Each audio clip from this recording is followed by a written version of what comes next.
Have you ever ordered a chain for your chainsaw, it arrives in the post, and you go to fit it, and it's the wrong one? Well, a lot of us have been there, and it's really frustrating and time wasting. But fear not, because in this video I'm going to show you a foolproof way of ordering the correct chain every time, so you won't have this frustration again. Because I've got some pro tips that are going to make your chain selection perfectly accurate and much easier. So get ready to master the art of chain selection.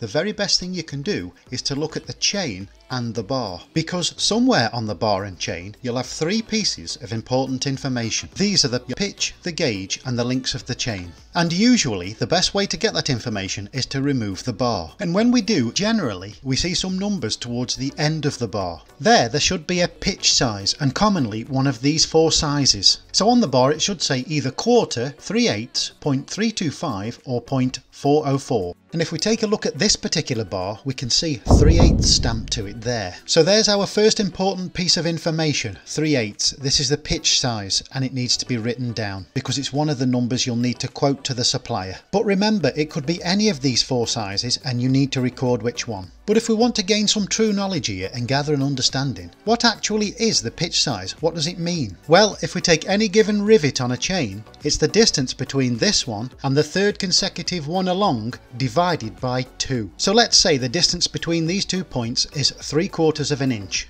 And so the pitch is simply 3/4 of an inch divided by 2 equals 3/8 of an inch. So this is a 3/8 pitch. Now remember, the chances are you haven't got to measure this yourself or do any math. The likelihood is that the pitch size is already stamped to the bar. All I'm doing here is simply explaining what the pitch is. And so with that, we've got our first piece of important information. And what do we need next? Well, we now need the gauge size. Well, the gauge size is the width of the chain's drive links. So to explain, I'll turn this chain upside down and then bring it in closer. And so this is a drive link, and it's the width of this drive link that's the gauge size. Basically, it's the part of the chain that runs down the groove of the bar, so it's got to be the right size for the groove. Again, usually stamped to the side of the bar, the gauge size can be any one of the four following measurements. And they are 0.043 of an inch, 0.050, 0.058 or 0.063. Now these numbers, as well as the being stamped on the bar as imperial, so in inches, they're also sometimes stamped on there in millimeters, so metric as well. So if you see the gauge size stamped to the bar, whether it's in imperial or its metric equivalent, you need to make a note of this. And taking a look at our bar, we can see we've got 0.050. So that's listed down as another important piece of information. But this particular bar isn't just giving us the imperial measurement, it's also giving us the metric equivalent, the 1.3 millimeters. This particular bar is very descriptive and has real good information, but unfortunately not all bar manufacturers are this good at giving out information.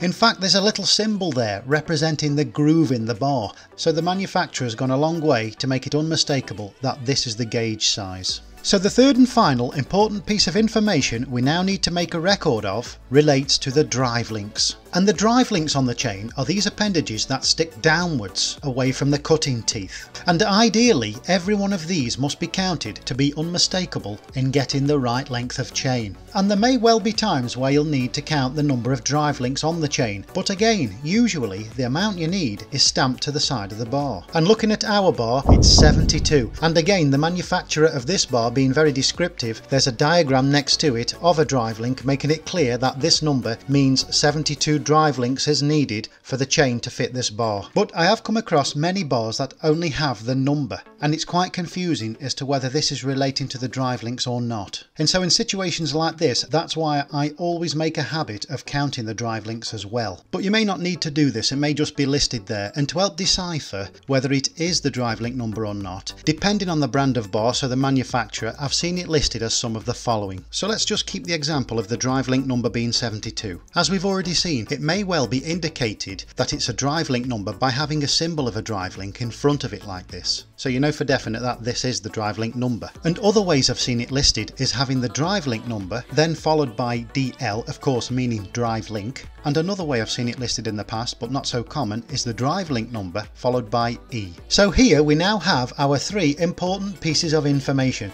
If ever we need a chain for our chainsaw and we take these 3 pieces of information to the supplier, then the chances are they'll know exactly what chain you need for your chainsaw and you'll get it in the quickest time possible. So what happens if the information on the bar is limited or there's no information? Well, in this instance, if providing the make, the model and the bar length of your chainsaw hasn't provided your supplier with much confidence, then what we need to do next is look at the chain itself. If there's a brand name stamped onto the chain or a number on the drive links or both, then you need to tell these to the supplier. You may still be asked to provide the number of drive links you need though, so you may still need to count. And if you take a look in the description below, there's a link there to my website where there's a free download summarising the information in this video. Once you've downloaded it, you can print it off and study it at your own pace, take it into the workshop, whatever you need to do. So if you're tired of those chain mishaps and you want the confidence that your chainsaw will cut like a dream, then hit that subscribe button.